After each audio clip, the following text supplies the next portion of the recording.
1946, Asmara. Une jeune femme donne naissance à son 7e enfant. Son nom, Isaiah Afwerki. Le jeune Afwerki est un enfant modeste, un de ces nombreux enfants rieurs qui courent dans les rues d'Asmara. Et pourtant, voici une photo de lui 65 ans plus tard. On le voit aux côtés du dictateur de la Chine, Xi Jinping. Le jeune enfant modeste est devenu un des dictateurs les plus cruels et violents d'Afrique, responsable de plusieurs atrocités. On dit même de lui qu'il aurait rétabli une forme d'esclavage moderne. Un dictateur agissant dans l'ombre, qui gouverne sur un pays discret, peu connu et isolé. L'Érythrée. Mais lorsqu'Isaiah naît, ce pays n'existe pas encore. La Seconde Guerre mondiale vient de se terminer, et parmi les perdants se trouve l'Italie de Mussolini, un pays qui possédait quelques colonies en Afrique, dont un petit territoire situé juste ici, la colonie érythréenne. Après la défaite de l'Italie, cette colonie est remise au Royaume-Uni, puis à l'ONU. Et finalement, l'Érythrée est rattachée à l'Éthiopie, où elle devient une province autonome. C'est donc dans la province autonome de l'Érythrée que vécut Isaiah Afwerki. Mais malheureusement, l'Érythrée va rapidement perdre sa relative autonomie. À cette époque, l'Éthiopie est gouvernée par un empereur, Haïlé Sélassié, dernier descendant d'une lignée millénaire. Cet empereur a fait de l'Érythrée un état vassal. Interdiction des partis politiques érythréens et obligation de parler la langue nationale de l'Éthiopie. Et lorsqu'Isaiah fête ses 16 ans, l'empereur ordonne l'annexion complète de l'Érythrée. Désormais, l'ancienne colonie est rayée de la carte. Pour Haïlé Sélassié, cette conquête lui permet de se désenclaver, d'accéder à la mer Rouge et donc au commerce mondial. Mais pour le peuple érythréen, la colère gronde. Un petit groupe d'hommes s'organise alors pour mener la guérilla. Le Front de libération de l'Érythrée, le FLE, est né. C'est le début d'une longue guerre civile dans le pays. Mais à ce moment-là, Isaiah étudie à la ville d'Addis Abeba, capitale de l'Éthiopie. Le jeune Érythréen s'ennuie et culpabilise.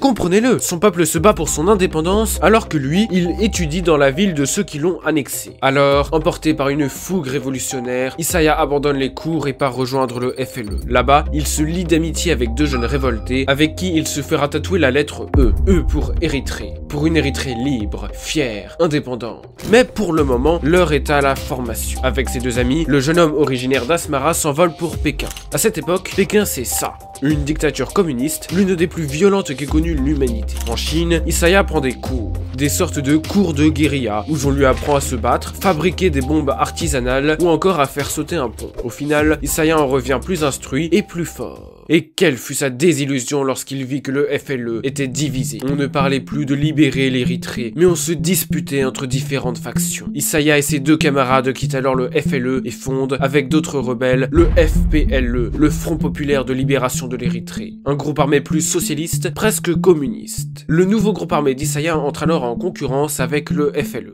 Rapidement, les deux groupes armés se livrent une guerre. La guerre en Érythrée s'embourbe. Si auparavant il s'agissait d'une guerre entre le FLE et l'Éthiopie, il s'agit désormais d'une guerre entre le FLE, le FPLE et l'Éthiopie. D'autant plus que l'Éthiopie elle-même éclate en 1974.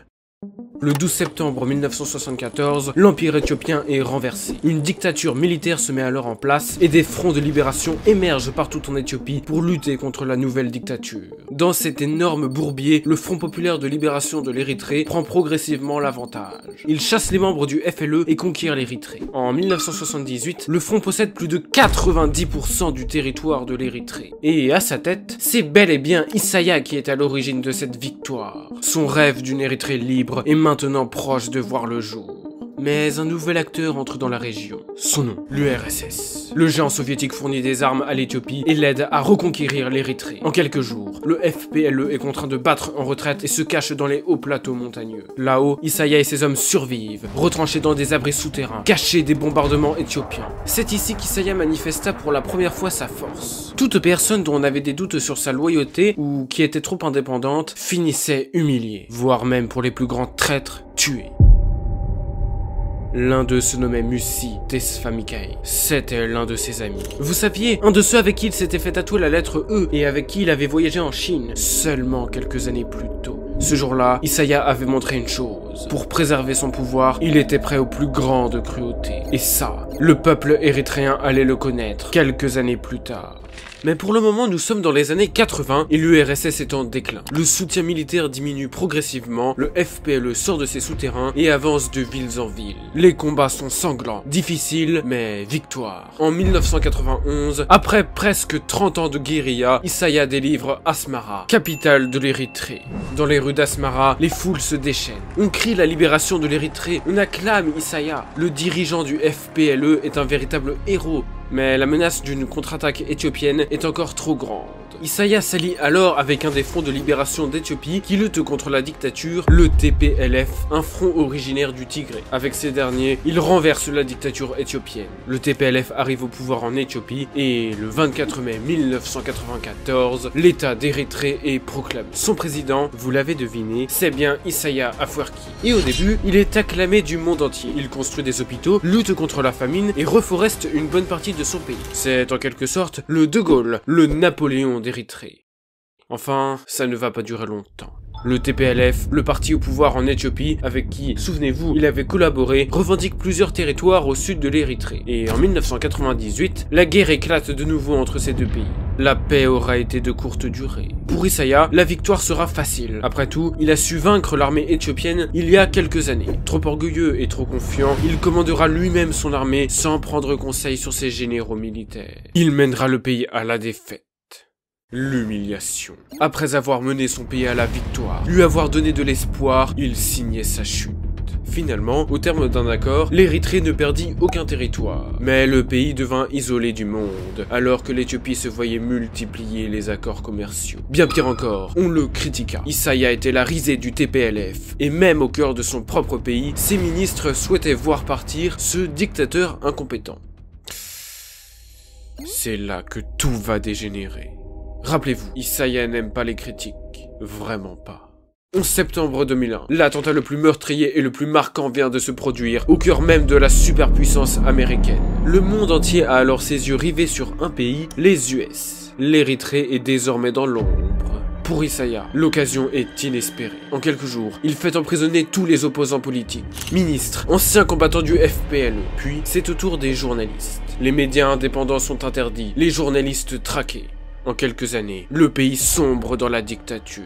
Plus aucune critique envers le dictateur n'est tolérée. La moindre attitude jugée trop offensante peut vous emmener à la prison. Là-bas, aucun procès, aucune justice. Isaiah s'en prendra aussi aux témoins de Jéhovah, puis plus généralement à l'ensemble des communautés religieuses, et en particulier contre les chrétiens. Des églises sont brûlées, des centaines de pratiquants sont arrêtés lors de rafles et finissent emprisonnés. Le pays est ainsi devenu le 6e pire pays au monde pour les chrétiens, devant même la Syrie ou l'Afghanistan. Et si vous aviez le malheur de finir en prison, attendez-vous à l'enfer. Les prisons sont surpeuplées, les conditions sont déplorables et la torture fréquente. Pire, nombreux sont ceux qui finissent enfermés dans des conteneurs. Enfermés pour certains avec plus de 20 autres détenus. Avec l'absence d'hygiène, une chaleur abominable et une surpopulation, le taux de mortalité dans les conteneurs est extrêmement élevé. La dictature mise en place par Isaiah est si impitoyable que le pays est dernier en termes de liberté de la presse, derrière même la Corée du Nord. Mais Isaiah s'apprêtait alors à créer sa plus grande abomination, un service militaire. Un service militaire à durée indéterminée, un véritable esclavage moderne. Quelques années avant leur vingtaine, les jeunes Érythréens, filles ou garçons, sont appelés au camp de Sawa. Là-bas, ils subissent un service militaire d'1 an et demi. 1 an et demi où vous êtes constamment surveillés, où vous n'avez aucune vie privée. 1 an et demi passé dans de petits baraquements, au beau milieu d'un désert torride. Le moindre refus d'autorité, et vous voilà torturés, séquestrés. Mais c'est après ces 1 an et demi que vous commencez à comprendre que ce service est de l'esclavage. Vous voilà désormais prêt à faire votre service civique qui a une durée indéterminée. Vous pouvez passer aussi bien 5 ans que 30 ans à travailler pour le gouvernement. Plus rien ne vous appartient. Vous pouvez être affecté dans l'armée, comme dans l'administration ou dans les services publics. Préparez-vous à servir pendant des années le gouvernement, sans rémunération, sans aucun type de liberté. La vie des jeunes Érythréens est déjà toute tracée. Elle est brisée. Les plus malchanceux sont affectés à l'armée, où ils sont envoyés se battre en Somalie aux côtés d'Al-Shabaab, un groupe terroriste proche d'Al-Qaïda. Plus récemment, Isaiah les envoie se battre dans la région du Tigré. Vous vous souvenez du TPLF? Eh bien, en 2019, Abiy Ahmed est élu à la tête de l'Éthiopie et exclut progressivement le TPLF du pouvoir. Le parti se replie alors dans sa région natale, le Tigré, et se révolte. C'est la guerre civile. Pour Isaiah, c'est l'occasion rêvée de se venger du parti qu'il avait humilié en 2001. Il enverra ses troupes combattre le TPLF. Malheureusement, vous connaissez la cruauté d'Isaiah et sa haine. Son armée sera accusée de crimes contre l'humanité odieux. Alors, pour éviter d'être affectés dans ses armées ou de finir en esclaves du gouvernement, les jeunes Érythréens n'ont qu'une seule opportunité qui s'offre à eux, la fuite. Ils sont des milliers, des dizaines de milliers à fuir leur pays. En 2015, les Érythréens constituaient le deuxième groupe de migrants à venir en Europe, juste derrière les Syriens. Au total, c'est près de 440 000 Érythréens qui ont fui leur pays. Vu que la population est de 5 millions de personnes, cela veut dire que presque une personne sur 10 a fui le pays. C'est absolument énorme, et ça montre bien une chose, le désespoir des populations locales. Surtout quand on connaît le périple qui vous attend. D'abord, la traversée de la frontière, où les soldats n'hésitent pas à vous mitrailler. Après, les migrants doivent passer par le Sahara, une zone globalement dangereuse, avant de traverser la Méditerranée. Mais après encore, le calvaire n'est pas terminé. Si vous avez laissé de la famille, des proches en Érythrée, vous devez verser une taxe de 2% de vos revenus au gouvernement. Sinon, il tue votre famille.